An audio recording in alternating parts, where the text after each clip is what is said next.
Hi everyone, I'm Bonny Wang from Carnegie Mellon University. Today I'm going to talk about my work on machine learning cosmology from void properties. So first of all, I want to give a little bit background information on cosmic voids in case people are not familiar with. So when we look at our universe at large scale, you can see these cosmic web structures. Both we already see it from the simulation and from observation. And voids are those underdense regions in the cosmic voids. They're dominated by dark energy and they usually have very few galaxies. So why do we study cosmic voids? Traditionally, we use methods like two-point statistics on the galaxy distribution to extract cosmological data. Voids is a novel way to do dimensional reductions on cosmological data so that we can study our cosmology. And voids is very sensitive to structural growth, dark energy, modified gravity, the sum of neutrino masses, and also galaxy formations. There have been some current constraints from voids with the BOSS survey.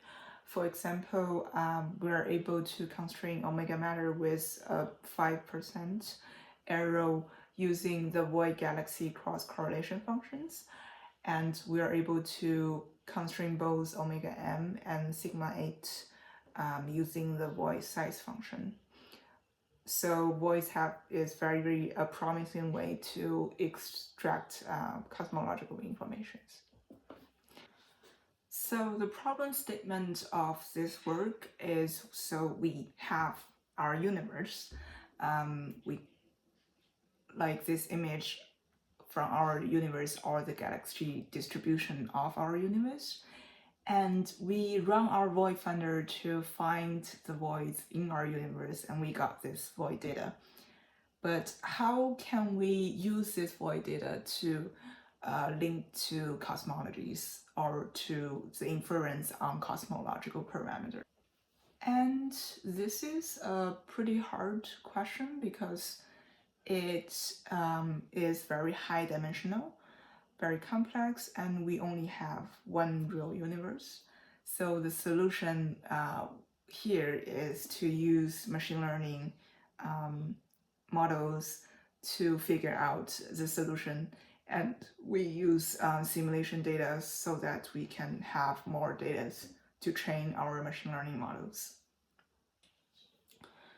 The dataset we use is from the Quixote simulation. It is an n-body simulation with a very large box size.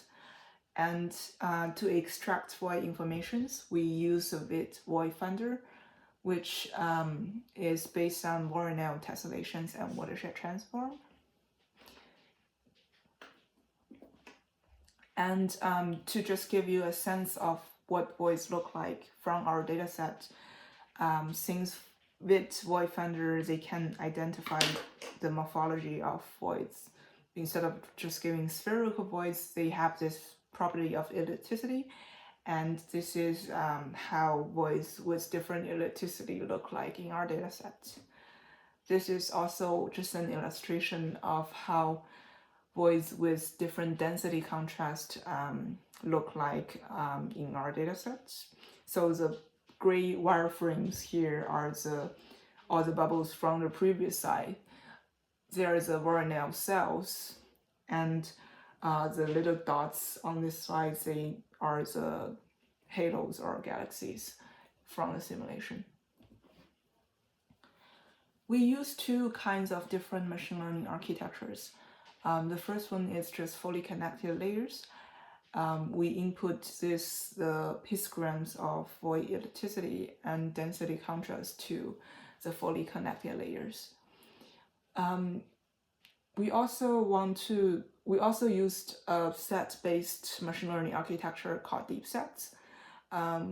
For this architecture, we can directly kind of input the void catalog into the machine learning model so that we have less information loss when we do the input.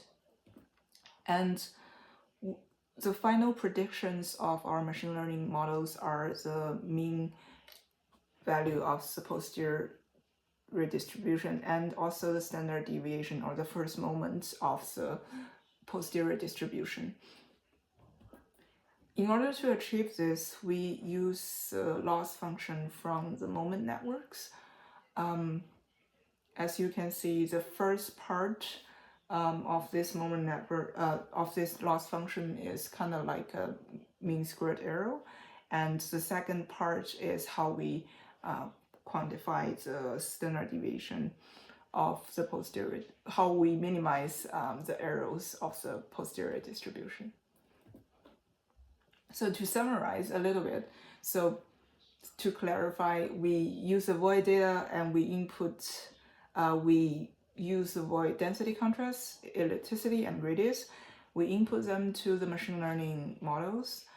We use two different types of machine learning architecture, fully connected layers and deep sets, and we do inference on the cosmological parameters. And this is the results we get. So first, we tried using only the histograms of void ellipticity to the fully connected layers, and we're able to constrain omega matter. When we use the histograms of void density contrast, we're able to constrain both omega matter and sigma 8. However, it is kind of expected our best results coming from using deep sets from on void catalogs.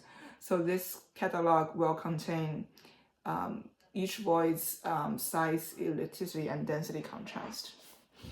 And we're able to constrain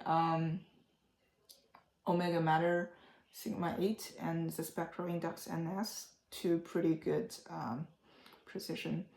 As you can see, so the middle green lines are where the inference perfectly match the actual values. And all the points, they're pretty close to this gray line, so they're doing pretty well on the inference.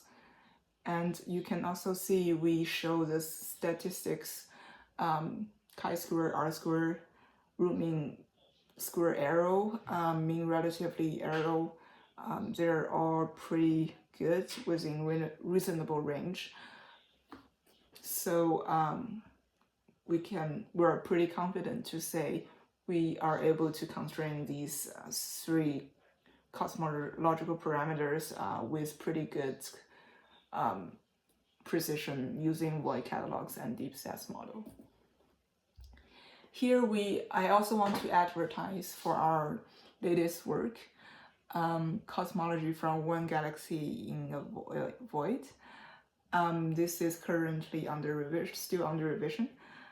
So for this, we basically, besides directly extract information from voids, we focus on the void galaxies. So we input the void galaxy properties to the machine learning model and do inference on the cosmological parameters. This is inspired by a previous work from Francisco Villas-Cruz-Navarro.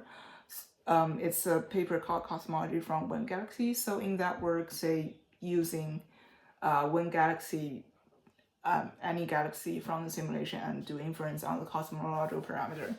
In our work, after training the model, we select the void galaxy to do the inference, and we see how their performance compared to other galaxies.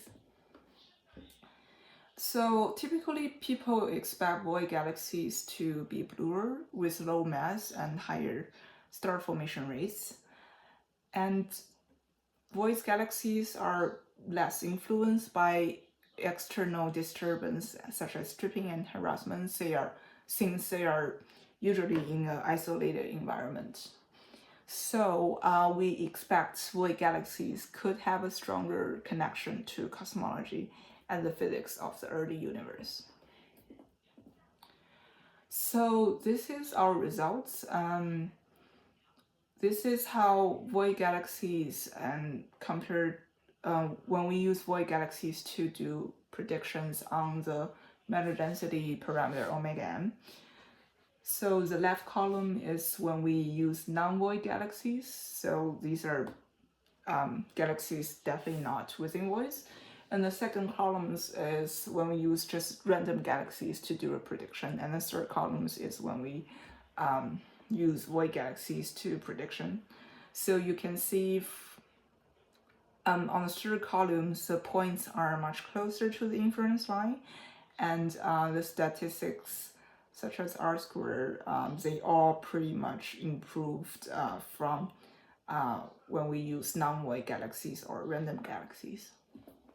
We also show the relationship between the Voronoi cell volumes and the error bars of the machine learning model's prediction.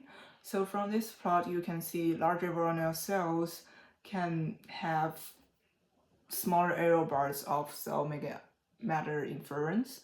This is pretty much expected because larger Voronoi cells means the galaxy local environment is much more isolated. To summarize, machine learning provides a new way to extract cosmological information from void properties as well as void galaxies.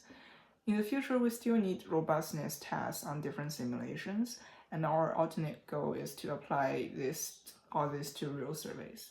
Thank you very much, and I'm happy to take any questions.